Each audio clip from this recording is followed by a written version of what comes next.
Hello hi ಸ್ನೇಹಿತರೆ, ನಾನಿವತ್ತು ನಿಮಗೆ ನಮ್ಮ ಊರಲ್ಲಿ ಕಲ್ತಪ್ಪ ಅಂತ ಹೇಳ್ತೇವೆ ನಾವು. ಮತ್ತು ಬೇರೆ ಊರಲ್ಲಿ ಗೆಂಡದಡ್ಡೆ ಅಂತ ಹೇಳ್ತಾರೆ. ಗೆಂಡದಡ್ಡೆ ಅಂತ ಹೇಳಿದರೆ ಅದಕ್ಕೆ ಕೆಂಡ ಬೇಕು. ಅದು ಇದರದ್ದು ಬೆಂಕಿಯ ಸಣ್ಣ ಸಣ್ಣ ಇದ್ದಿಲಿದ್ದು ಬೆಂಕಿ ಆದದ್ದು ತುಂಡು ಬೇಕು. ಬಟ್ ನಮ್ಮ ಮನೆಯಲ್ಲಿ ಈಗ ನಾನು ಗ್ಯಾಸಲ್ಲಿ ಮಾಡೋದು, ಹಾಗಾಗಿ ಗೆಂಡದಡ್ಡೆ ಅಂತಲ್ಲ, ಕಲ್ತಪ್ಪ ಅಂತ ನಾನು ಮಾಡ್ತೇನೆ. ತುಂಬ ರುಚಿಯಾಗಿರ್ತದೆ. ಬೆಳಿಗ್ಗಿನ ಬ್ರೇಕ್ಫಾಸ್ಟಿಗಂತೂ ತುಂಬ ಸೂಪರಾಗಿರ್ತದೆ. ಇವತ್ತು ತುಂಬ ಸಮಯ ಆಯಿತು ನಾನು ಮಾಡದೆ, ಹಾಗೆ ಇವತ್ತು ಮಾಡುವ ಅಂತ ಹೇಳಿ ನೈಟ್ ಇವಾಗ ಮಾಡಲಿಕ್ಕೆ ಹೊರಟೆ ನಾನು. ಬೆಳಗ್ಗೆ ಅಂತೂ ನನಗೆ ತುಂಬ ಬ್ಯುಸಿಯಾಗಿರ್ತೇನೆ. 4 ಗಂಟೆಗೆ ಹೇಳ್ತೇನೆ, ನಂದೆಲ್ಲ ಕೆಲಸ ಆಗುವಾಗ ಈ ಕಲ್ತಪ್ಪ ಮಾಡಲಿಕ್ಕೆ ಟೈಮೇ ಸಿಗೋದಿಲ್ಲ. ಇವತ್ತು ನಾನು ಮಾಡಬೇಕು ಅಂತ ಎಣಿಸಿದ್ದೇನೆ, ಇವಾಗ ಮಾಡ್ತೇನೆ. ನೋಡಿ, ತುಂಬ ರುಚಿಯಾಗಿರ್ತದೆ, ಚೆಂದ ಮಾಡಿ ಅದು ಎದ್ದು ಬರ್ತದೆ ಅದು ನನಗೆ. ಇಲ್ಲಿ ಕಲ್ತಪ್ಪ ಮಾಡಲಿಕ್ಕೆ ಬೇಕಾಗಿರೋ ಸಾಮಗ್ರಿ: ತೆಂಗಿನಕಾಯಿ, ಈರುಳ್ಳಿ, ಬೆಲ್ಲ, ಮತ್ತು ಕೊತ್ತಂಬರಿ ಬೀಜ, ಮೆಣಸು, ಬೆಳ್ತಿಗೆ ಅಕ್ಕಿ. ಈ ತೆಂಗಿನಕಾಯಿಯನ್ನು ಸಣ್ಣ ಸಣ್ಣ ಹೋಳುಗಳಾಗಿ ಸ್ವಲ್ಪ ಮಾಡಬೇಕು, ಮತ್ತು ಸ್ವಲ್ಪ ಹೆರ್ದಿಟ್ಟು ಇದಕ್ಕೆ ಕಡಿಲಿಕ್ಕೆ ಹಾಕಲಿಕ್ಕೆ ಉಂಟು. ಇದನ್ನು ಸ್ವಲ್ಪ ನೀರಿನಲ್ಲಿ ಹಾಕಿ 1-2 ಗಂಟೆಗಳ ಕಾಲ ಇಡಬೇಕು. ಹಾಗೆ ನಾನಿವತ್ತು ಇಡುವುದಿಲ್ಲ, ಜಟ್ಪಟಾಗಿ ಮಾಡೋದು, ಹಾಗಾಗಿ ಇಟ್ಟರೆ ಚೆಂದಾಗಿ ಬರುತ್ತೆ. ಮತ್ತು ಕೆಲವರು ಇದಕ್ಕೆ ಅನ್ನ ಹಾಕ್ತಾರೆ, ಬಟ್ ನಾನು ಅನ್ನ ಹಾಕೋದಿಲ್ಲ, ನಾನು ಹೀಗೆ ಮಾಡೋದು. ಇದು ಬೇಕಾದವರು ಹಾಕ್ಬೋದು, ಸ್ವಲ್ಪ ಸ್ಪಾಂಜಿ ಟೈಪಲ್ಲಿ ಬರ್ತದೆ. ಇದು ಸ್ಮೂತ್ ಆಗುತ್ತೆ, ಬಟ್ ನಾವಿವತ್ತು ಅನ್ನ ಎಲ್ಲ ಯೂಸ್ ಮಾಡೋದಿಲ್ಲ, ಹಾಗಾಗಿ ನಾನು ಇದರಿಂದಲೇ ಮಾಡ್ತೇನೆ. ನಿಮಗೆ ಬೇಕಾದರೆ ಅನ್ನ ಹಾಕಬಹುದು ಇದಕ್ಕೆ.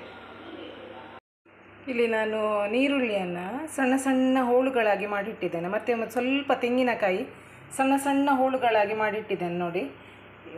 ಇದನ್ನು ಬೇರೆ ಹುರಿಲಿಕ್ಕುಂಟು. ಮತ್ತು ಮಿಕ್ಸಿ ಜಾರಿಗೆ ಬೆಲ್ಲ, ತೆಂಗಿನಕಾಯಿ, ಕೊತ್ತಂಬರಿ ಬೀಜ, ಮತ್ತು ಮೆಣಸಿನಕಾಯಿ, ಮತ್ತು ಅಕ್ಕಿ ಇಷ್ಟನ್ನು ಹಾಕಿ ಚೆನ್ನಾಗಿ ನೈಸಾಗಿ ರುಬ್ಬಿ.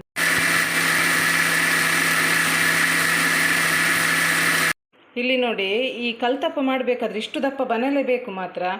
ಈ ಬಾಣಲೆ ಇಲ್ಲದಿದ್ದರೆ ಕಲ್ತಪ್ಪ ಮಾಡಲಿಕ್ಕೆ ಹೋಗಬೇಡಿ, ಅದು ಏಳುವುದಿಲ್ಲ. ಇಲ್ಲದಿದ್ದರೆ ಕಬ್ಬಿಣದ ಬಾಣಲೆ ಬೇಕು. ಇದು ನಂದು ಇಂಡಲಿ ಮೀನು ಬಾಣಲೆ, ಇದು ದಪ್ಪ ಉಂಟು. ಇಂಥ ಬಾಣಲೆಯಲ್ಲಿ ಮಾತ್ರ ಚೆನ್ನಾಗಿ ಏಳ್ತದೆ, ಇಲ್ಲದಿದ್ದರೆ ಕಷ್ಟ ಏಳೋದು. ನಾನು ಮಾಡಲಿಲ್ಲ, ಒಂದು ಸಲ ಮಾಡಿದ್ದೆ ತೆಳುವು ಬಾಣಲೆಯಲ್ಲಿ, ಅದರಲ್ಲಿ ಅದು ಏಳಲಿಲ್ಲ. ಇದರಲ್ಲಿ ಚೆನ್ನಾಗಿ ಏಳ್ತದೆ ನೋಡಿ. ಇಂಥ ಬಾಣಲೆ ಇದ್ದರೆ ಮಾತ್ರ ಕಲ್ತಪ್ಪ ಮಾಡಲಿಕ್ಕೆ ಹೋಗಿ. ನೋಡಿ, ಸ್ವಲ್ಪ ಎಣ್ಣೆ ಹೊಯ್ಬೇಕು. ಸ್ವಲ್ಪ ಎಣ್ಣೆ ಹೊಯ್ತೇನೆ ನಾನೀಗ. ಒಂದು 4-5 ಚಮಚದಷ್ಟು ಎಣ್ಣೆ. ಇದಕ್ಕೀಗ ಈ ಎಣ್ಣೆಗೆ ನಾನು ಕತ್ತರಿಸಿ ತುಂಡು ಮಾಡಿಟ್ಟಂಥ ತೆಂಗಿನಕಾಯಿಯನ್ನು ಹಾಕ್ತೇನೆ. ಇದು ಸ್ವಲ್ಪ ಫ್ರೈ ಮಾಡಬೇಕು, ಸ್ವಲ್ಪ, ತುಂಬ ಅಲ್ಲ, ಕಪ್ಪಾಗುವವರೆಗೆಲ್ಲ ಸ್ವಲ್ಪ ಫ್ರೈ ಮಾಡಬೇಕು. ಒಂದು ಬ್ರೌನ್ ಕಲರಿಗೆ ಬಂದಿದೆ. ಈಗ ನಾನು ಇದನ್ನೆಲ್ಲ ಎತ್ತಿ ಇಡ್ತೇನೆ ನೋಡಿ. ಈ ಕಲರಿಗೆ ಬಂದ ತಕ್ಷಣ ಎತ್ತಿ ಇಡ್ತೇನೆ ನಾನು.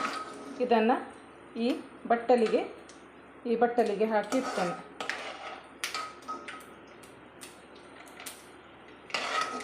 ನನಗೆ ಸ್ವಲ್ಪ ವಿಡಿಯೋ ಮಾಡಲಿಕ್ಕೆ ಕಷ್ಟ ಆಗ್ತಾ ಉಂಟು. ಈಗ ನೋಡಿ, ಇದೇ ಬಾಣಲೆಗೆ, ಇದೇ ಎಣ್ಣೆಗೆ ನಾನು ಸ್ವಲ್ಪ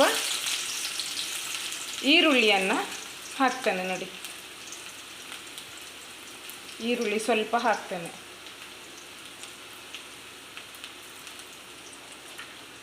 ಮತ್ತು ಸ್ವಲ್ಪ ಈರುಳ್ಳಿ ಇದರಲ್ಲೇ ಇಟ್ಟೆ, ಅದು ಲಾಸ್ಟಿಗೆ ಇದು ಹಿಟ್ಟು ಒಯ್ಯುವಾಗ ಅದರ ಅಡಿಗೆ ಹಾಕಲಿಕ್ಕೆ ಅಂತ ಇದು ಸ್ವಲ್ಪ ಫ್ರೈ ಮಾಡಬೇಕು ನಾವು.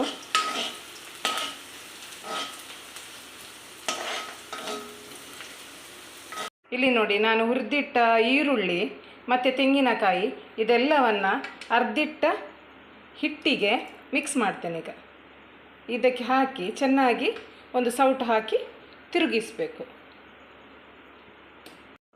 ಇಲ್ಲಿ ನೋಡಿ, ನಾನು ಈ ಈರುಳ್ಳಿ ಮತ್ತು ಇದನ್ನು ಹಾಕಿದ್ದೇನೆ. ಇದು ನೋಡಿ, ಈ ಹದಕ್ಕೆ ಬರಬೇಕು, ತುಂಬ ತೆಳುವಾಗಬಾರ್ದು ನೋಡಿ. ಈ ಇಡ್ಲಿ ಹಿಟ್ಟಿನ ಹದ ಉಂಟಲ್ಲ, ಆ ಹದಕ್ಕೆ ಬರಬೇಕು. ಇದು ನಮ್ಮದು ಸ್ವಲ್ಪ ಹಿಟ್ಟು ಈ ಇಡ್ಲಿ ಹಿಟ್ಟಿನ ಹದಕ್ಕೆ ಬರಬೇಕು.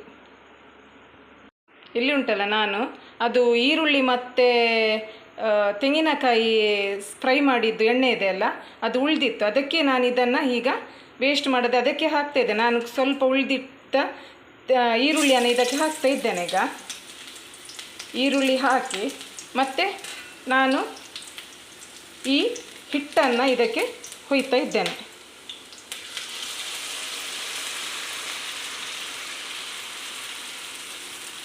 ಈ ಹಿಟ್ಟನ್ನು ಹೀಗೆ ಹುಯ್ಬೇಕು.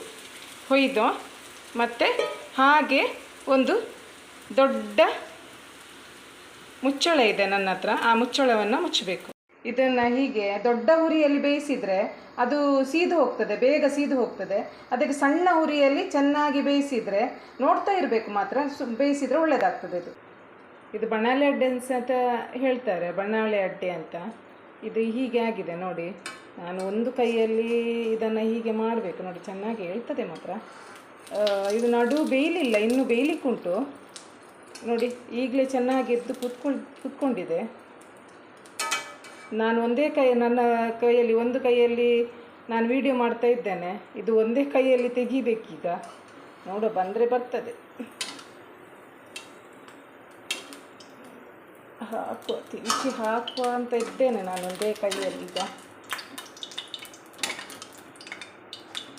ಒಂದು ಕೈಯಲ್ಲಿ ವಿಡಿಯೋ ಉಂಟು, ಬಿಸಿತ ಸಾಕ್ತಾ ಉಂಟು. ಇದನ್ನು ಈಗ ಕೌಚಿ ಹಾಕಬೇಕು ನಾನು.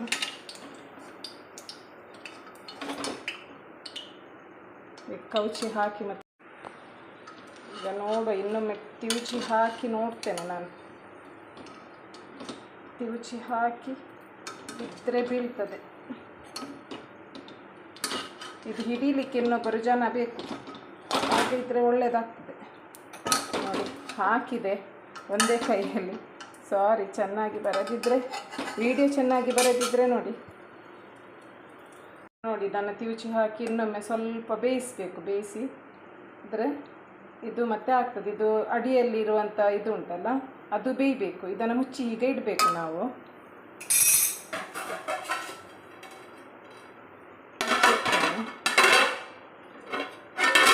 ಇದು ನಾನು ಫಸ್ಟ್ ಟೈಮ್ ಮಾಡೋದು ರೆಸಿಪಿ ಅಲ್ಲ, ವಿಡಿಯೋ ಕೂಡ ನಾನು ಫಸ್ಟ್ ಟೈಮ್ ಮಾಡೋದು, ನಂಗೆ ಗೊತ್ತಿಲ್ಲ ಅಷ್ಟೇನು.